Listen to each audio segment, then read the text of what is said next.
박근혜 정부의 정책 백서가 나왔습니다. 위안부 합의는 대통령의 결단이 있어서 가능했다라는 자화자찬식의 평가가 좀 지배적이라는 얘기들이 흘러나옵니다. 정책 백서 발간사에서 한강욱 전 청와대 비서실장이 이런 얘기를 했습니다. 많은 어려움이 있었지만 의미 있는 성과가 많았다. 왜 탄핵은 언급을 안 했느냐라는 이제 비판이 나오고 있고요. 위안부 합의에 대해서는 대통령 결단이 있어서 가능하다. 역사적으로 매우 중요하다라고 하는데 사실 지금 이 박근혜 정부에서 있었던 위안부 합의에 대해서 국민 대다수가 받아들이지 있지 못한 그런 상황을 좀 외면한 것 아니냐는 비판이 좀 있습니다. 국정과제 진행률이 무려 85%다니까 정권이 잘했다 이런 뜻이 되는 거죠. 그러나 최순실식 창조경제, 차은택표 문화융성 정책이었는데 이게 뭐가 잘한 거냐라는 비판도 좀 있습니다. 2014년 4월 16일 세월호 침몰 당시에 대통령이 중앙재난안전대책본부를 방문했다라고 한 줄 적혀 있습니다. 7시간 동안 뭐 했는가라는 부분에 대해서는 백서임에도 불구하고 자세한 기술이 좀 없습니다. 자, 자화자찬식의 백서를 내놓는 것이 옳은 것이냐 아니냐를 가지고 여러 비판들이 좀 나오고 있습니다. 관련 영상 보고 오겠습니다. 대통령으로서 중요한 선택을 많이 하셨는데 최순실이라도 뒤에서 작동한 것 같은 식으로 예를 들어서 개성공단도 우선 최순실이의 작품이다. 이런 보도까지 있잖아요. 관람은 많이 있습니다.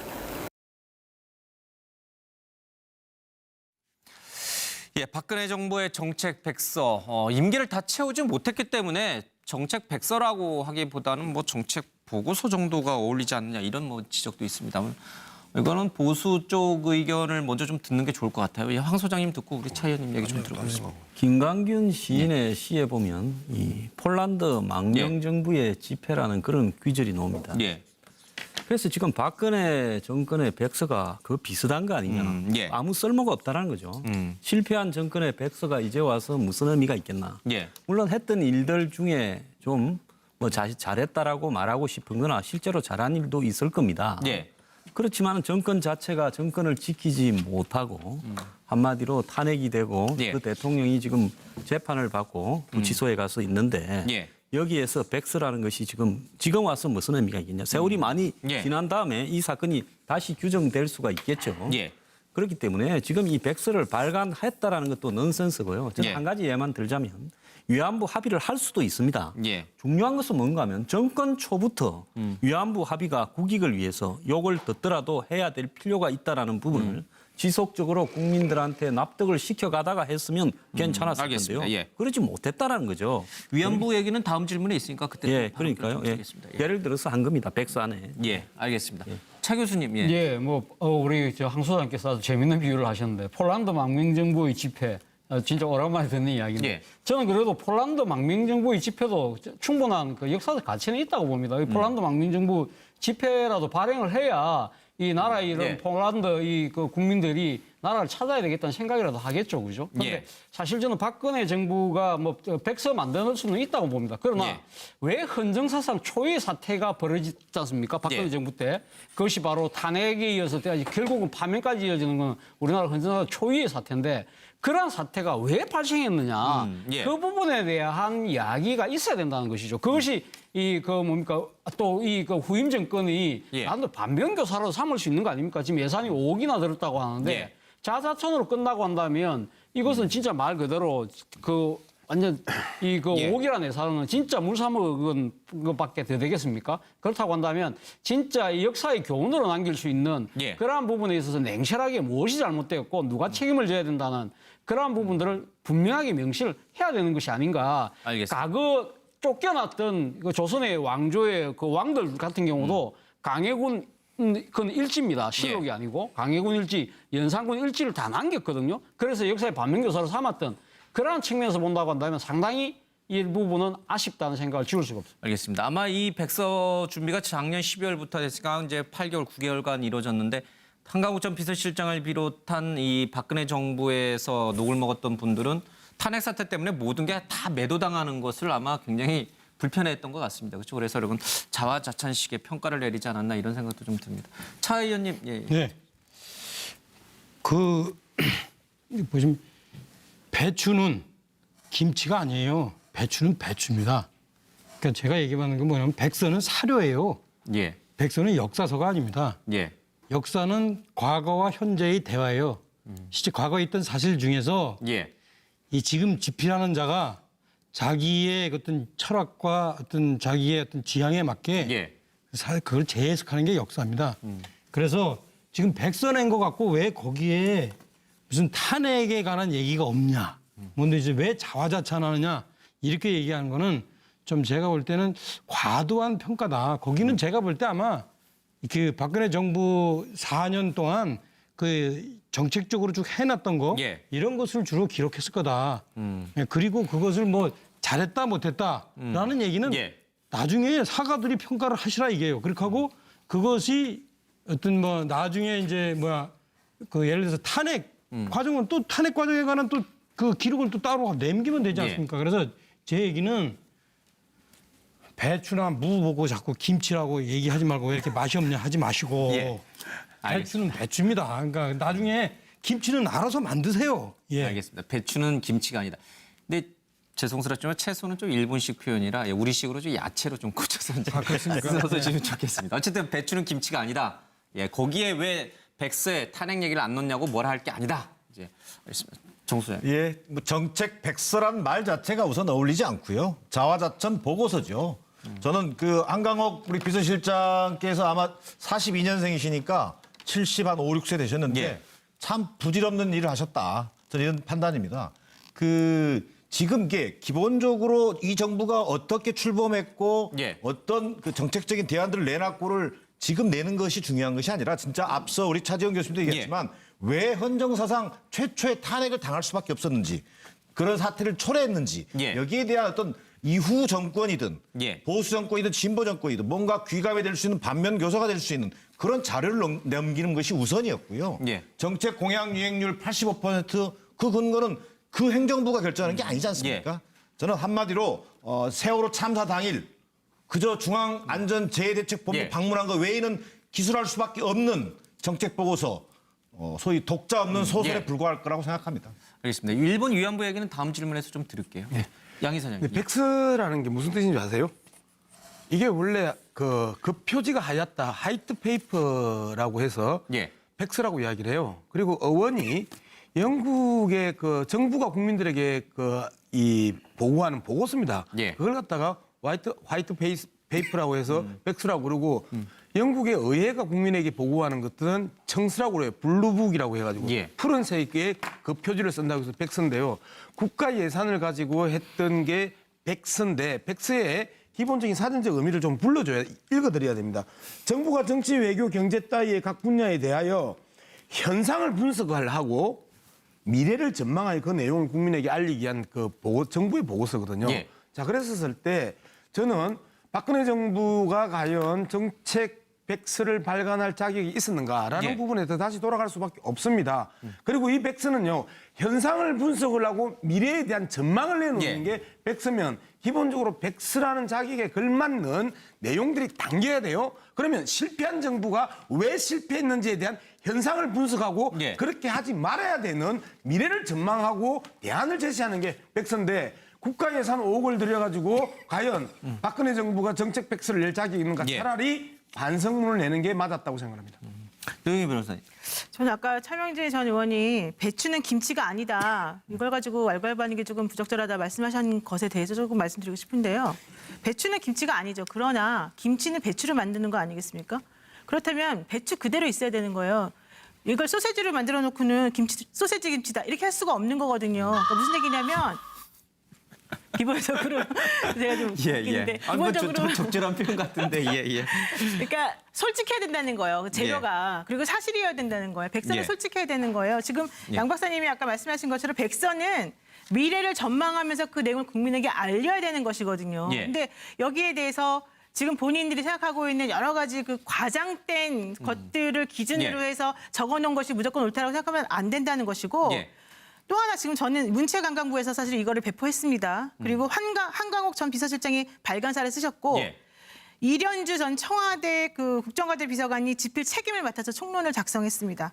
그리고 강석근 전 청와대 경제수석이 감수를 했습니다. 예. 각 분야별로는 그 박근혜 정부에 있던 그 청와대 비서관들이 집필을 하고 수석 비서관들이 이걸 예. 전부 다 따로따로 그 분야별 감수를 다 했거든요. 그럼 이분들은 생각했을 때 지금 이렇게 85% 무조건 잘했다라고 하는 식의 백서를 만드는 것에 대해서 한 점 부끄러움이 없었었는지 예. 정말로 솔직하게 제대로 다 적었는지 미래를 위해서 이것을 만들었다라고 자신 있게 말할 수 있는지 그 부분에 대해서 정말로 제가 좀 궁금해서 물어보고 알겠습니다. 싶어요. 뭐 이 정책 백서 발간에 대해서 비판하시는 분들은 여러 대목을 문제 삼고 있습니다만 그중에서도 이 위안부 합의와 관련돼서 박근혜 대통령의 결단이 있어서 가능했다라고 하면서 역사적으로 굉장히 높이 평가하는 부분이 백서에 나옵니다. 과연 이에 대해서 6분 생각은 어떤지 좀 짧게 좀 듣겠습니다. 먼저 영상 보고 오겠습니다.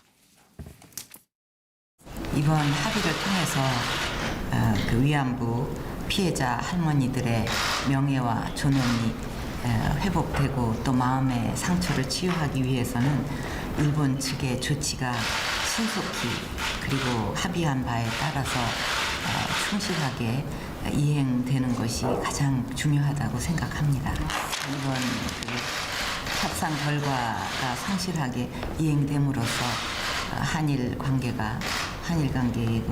관계는 새로운 출발점에 다시 잘 시작될 수 있기를 바랍니다.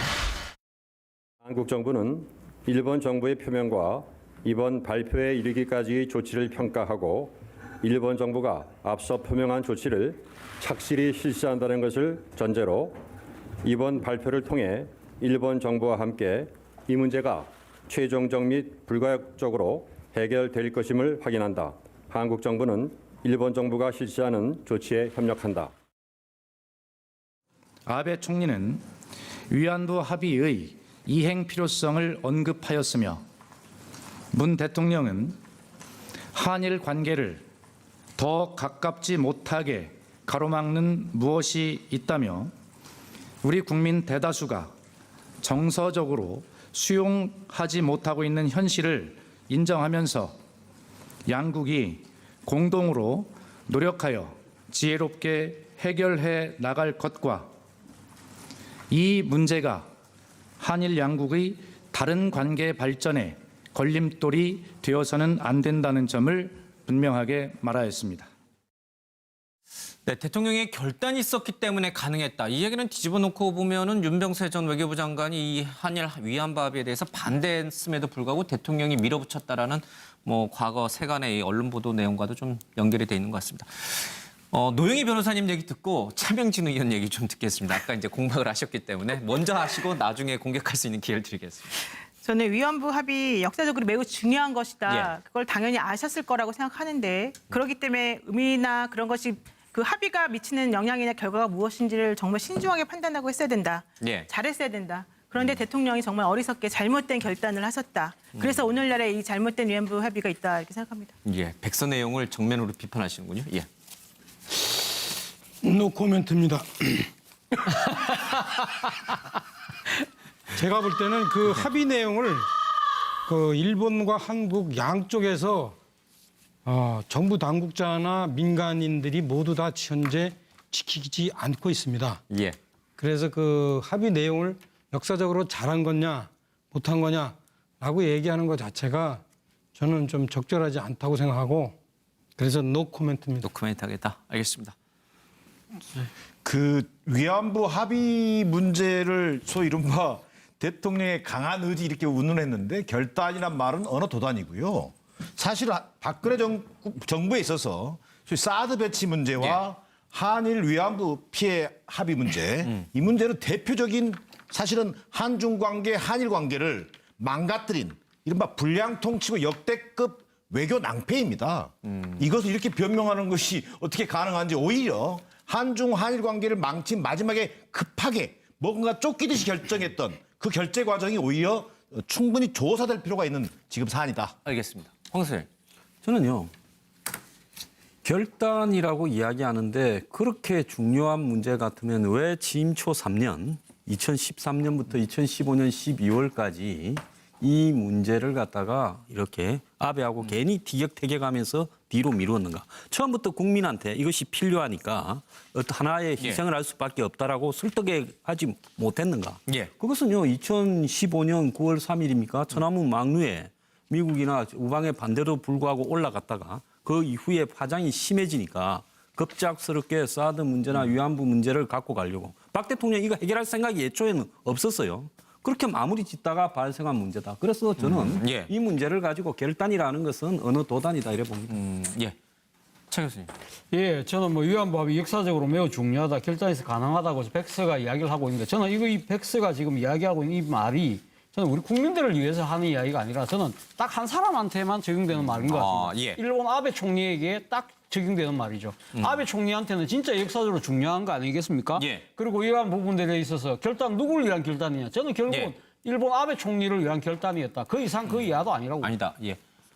양 이사장님 고치고 계신가요? 아니요. 시간 없는데. 시간 없어요. 빨리 할게요. 자, 개념 정리 정확하게 해야 예. 됩니다. 위안부 합의에 대한 문제는 그 한일 정권의 야합이다. 저는 이렇게 예. 보는 거죠. 그리고 실제 아베뿐만 아니고 박근혜 대통령에게도 상당히 중요한 의미가 있었어요. 그 앞서 이제 지적했던 것처럼 전환문 올라갔고 그다음에 미국으로부터 집중적인 그 압력을 받았단 말이에요. 위안부 문제, 한일 관계의 정상화와 그 한미일 동맹의 그 강화를 위해서 예. 했던 부분들이 있는데 정말 그러한 미국이 일관되고 지속적으로 한일 위안부 그 피해 문제에 대한 그 합의를 요청을 했었지만 예. 3년 동안 안 했단 말이에요. 그리고 그 앞 정부도 계속해서 그러한 압력을 받았단 말이에요. 근데 갑자기 왜 했을까? 박근혜 대통령이 뭔가를 결정을 했었을 때 이상한 부분들은 예. 나중에 보면 최순실을 끼워 넣으면 다 해결이 돼. 그리고 최순실이라는 고리로 바라보면 최순실은 일본에서 또 무슨 사업을 하려고 저랬을까? 이렇게 생각을 할 수밖에 없는 상황이다. 말 그대로 아까 그 말씀하셨던 것처럼 외교적 낭패다. 알겠습니다. 예. 뭐 한일 위안부 협상 그 뒤에 최순실이 있다는 얘기는 뭐 글쎄요. 근거가 어디까지 있는지 잘 모르겠어요. 박근혜 대통령이 워낙 황당한 결정을 하기 때문에 예. 우리 입장에서 최순실 이야기하지 않으면 그 황당한 부분에 대한 논리적 그 체계성을 확보를 하지 못하기 때문이에요. 알겠습니다. 그럼에도 불구하고 팩트만 좀 전달하도록 노력을 좀 하겠습니다. 그 부분은 팩트 확인이 되지 않은 우리 양 이사장님이 평론은 팩트가 아니고요. 팩트를 중심으로 해가지고 상상하는 겁니다. 알겠습니다. 거기까지 듣겠습니다.